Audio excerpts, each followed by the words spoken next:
2 texts. Read them both. The first one says, "I love you, but I can't talk about Dad's health right now. Can we plan a call for next week instead?" The second one says, "Please don't contact me for a while." If you're a parent, both of those texts probably made your stomach drop the exact same way. Both feel like rejection. Both feel like your child pulling away from you. And that's exactly the problem I want to spend the next few minutes untangling, because those 2 messages are not the same thing. One of them is a bridge with a temporary detour. The other might be the start of a much longer road. And most families, in the moment, can't tell the difference. That confusion. Mistaking a boundary for a goodbye, or worse, mistaking a goodbye for something that will fix itself if you just wait, is, I've come to believe, one of the biggest reasons parents and adult children lose each other completely when they didn't actually have to. So stay with me on this one, because by the end, you're going to have language for something you've probably felt for years but never had the words for. And if this is the kind of thing that's been sitting on your chest, a relationship that's changed shape, and you don't know if it's temporary or permanent, this channel exists exactly for that. The third voice is where we go looking for real answers to that lost connection between generations. So if that's you, stay close, because this is only the beginning of that conversation. Now let's get into it properly. The term cutoff isn't something I invented for a punchy title. It comes directly from a psychiatrist I mentioned in our very first episode, Murray Bowen, the founder of family systems theory. Bowen actually coined a specific clinical term, emotional cutoff. He used it to describe the way people manage unresolved tension with their family, not by working through it, but by creating physical or emotional distance so extreme that the anxiety simply has nowhere to live anymore. No contact, no conversation, sometimes not even acknowledgement that the relationship exists. Here's the part of Bowen's thinking that surprised me most. He didn't see cutoff as some rare, dramatic outcome reserved for abusive families. He saw it as a pattern that runs on a spectrum in almost every family to different degrees. Some people cut off completely. No calls, no visits, sometimes for years. Other people stay in occasional contact, but keep everything on the surface. Birthdays, weather, nothing real. Bowen would say that's still a cutoff, just a quieter one. Geographic distance isn't required. You can sit at the same Thanksgiving table as someone and still be functionally cut off from them if the real conversation never happens. And this is where I think a lot of parents get stuck, because cutoff, in Bowen's model, isn't really about how much someone loves you. It's about how much unresolved anxiety exists between you, and how little either person has the tools to sit inside that anxiety without running from it. Which means the size of the distance someone puts between themselves and their family often tells you less about how they feel, and more about how much tension has built up that nobody figured out how to process together. So if cutoff is one end of that spectrum, what's on the other end? That's where I want to bring in a different kind of thinker. Someone who spent her career helping people build the skill Bowen's patients were missing. Her name is Nedra Glover Tawwab, a licensed therapist who's become one of the most widely read voices on boundaries in the last several years. And her core idea, when you strip away the specifics, is almost deceptively simple. A boundary is not a wall. A wall keeps everyone out. A boundary is closer to a fence with a gate. It tells people how to be in relationship with you, not whether they're allowed to exist in your life at all. Tawwab's framework draws a sharp line that I think every parent needs tattooed somewhere visible. A boundary is a request about how you want to be treated going forward. A cutoff is a decision that the relationship, as it currently exists, is no longer survivable. Those are fundamentally different acts, even when they arrive using almost identical words. I need space can mean either one.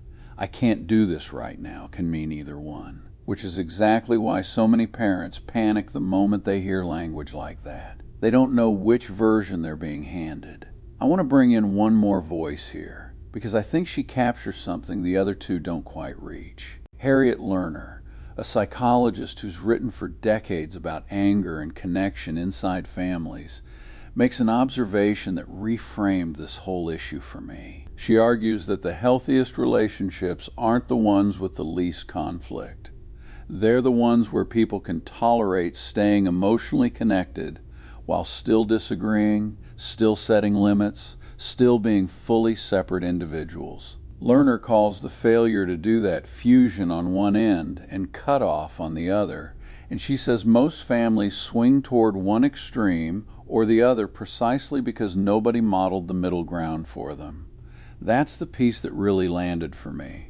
A lot of adult children didn't grow up watching anyone set a boundary and stay in the room. They grew up watching people either swallow everything to keep the peace or explode and disappear. So when it's their turn to protect their own well-being, they don't have a template for I'm asking for something different, and I'm still here. The only models available were silence or exit.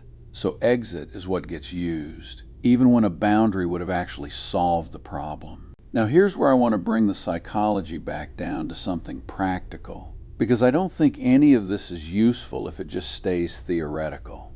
Let's talk about what a boundary from an adult child actually sounds like versus what a cutoff sounds like, because the difference is often smaller than people think, and it's almost always in one place, whether there's a path back into the relationship named out loud.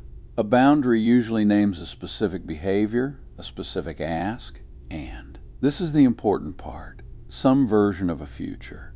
I can't talk about my weight at dinner anymore. I need you to call before showing up. I can't be your only source of support right now. I need you to also see a therapist. All three of those are hard to hear. All three might feel, in the moment, like your child is pulling away from you. But notice what each one has in common. It's describing a condition for staying close, not an exit from closeness altogether. There's an implied, and if this changes, we're okay, sitting underneath it. A cutoff, on the other hand, usually doesn't name a condition. It names an ending, even if it's phrased gently. I don't think I can be in a relationship with you right now. Please stop reaching out. I need to step away from this family for a while, and I don't know for how long. The absence of a named condition is the signal. There's nothing to fix, because nothing specific was asked for. The relationship itself is what's being paused or ended, not a behavior inside it. And I think this is where a lot of parents make the mistake that actually pushes a boundary into becoming a cutoff. When a boundary is set, I can't talk about this topic anymore. Some parents hear it as rejection instead of information. They respond with guilt, with over-apologizing, with repeated attempts to explain themselves, with, "But I only said that because I love you." And to an adult child who's already anxious about setting the boundary in the first place, that response can feel like proof that boundaries don't work with this parent, which makes full distance start to look like the only option left that actually gets respected. This is the part Joshua Coleman's research keeps circling back to, and I mentioned him last episode too, because his work sits right at the center of this exact problem. Coleman has found that a lot of estrangement doesn't start as a single dramatic event. It starts as a series of small, unheard boundaries that eventually stop being requests and start being demands, because the requests never got taken seriously in the first place. By the time it looks like a sudden cutoff from the outside, it's often the last step in a much longer process the parent simply wasn't invited to fully see. So if you're a parent hearing this and thinking, how do I even tell which one I'm dealing with? Here's what I'd actually watch for. Listen for whether your child is describing a behavior or a relationship. Listen for whether there's a future tense anywhere in what they're saying. Some version of when, if, once things change. And maybe most importantly, watch your own response. If every boundary you're offered gets met with defensiveness, with "you're too sensitive," with turning their request into a conversation about your feelings instead of theirs, you're not just failing to solve the current boundary. You're teaching them that boundaries don't get honored here, which quietly makes a full cutoff feel like the only tool left that actually works. I don't say that to pile guilt onto anyone watching this. Guilt doesn't build bridges, it just makes people defensive.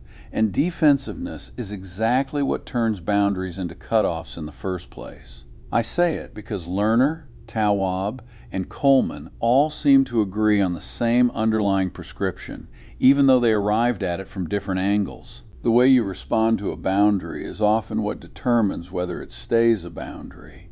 There's actually some genuinely hopeful research on this too, which I don't think gets talked about enough. Sociologist Carl Pillemer at Cornell, whose work we touched on in episode 1, found that even among the most painful cutoffs, a large majority of parents eventually see some form of reconciliation. Most estimates put it well above half. Distance, in most cases, is not a permanent verdict. It's more often a pause that lasts exactly as long as it takes for one side to feel safe enough to test the water again. And that, I think, is the real reframe I want to leave you with. A boundary is your child telling you the current shape of the relationship isn't working and offering you a new shape to try. A cutoff is your child telling you they don't yet see a shape that feels safe at all. Neither one is a verdict on your worth as a parent. Both of them, according to almost everyone we've looked at today, Bowen, Tawwab,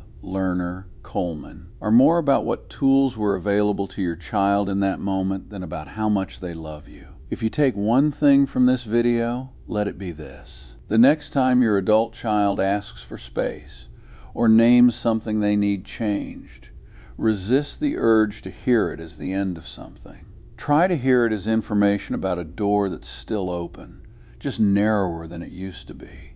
How you walk through that narrower door, with defensiveness or with curiosity, is very often what decides whether it stays open or closes for good. If any part of this hit close to home, if you've been living inside that confusion, not knowing whether what you're facing is a boundary or something more permanent, you're exactly who this channel is for. The third voice exists to keep bringing you real answers on this specific ache, the lost connection between generations, using the people who've actually studied it. So if you want the next episode when it's ready, subscribe now. Because next time we're going even deeper into what it actually takes to walk back through that door once it's been closed for a while, and how both sides make that first step without making things worse. That's next time here on The Third Voice.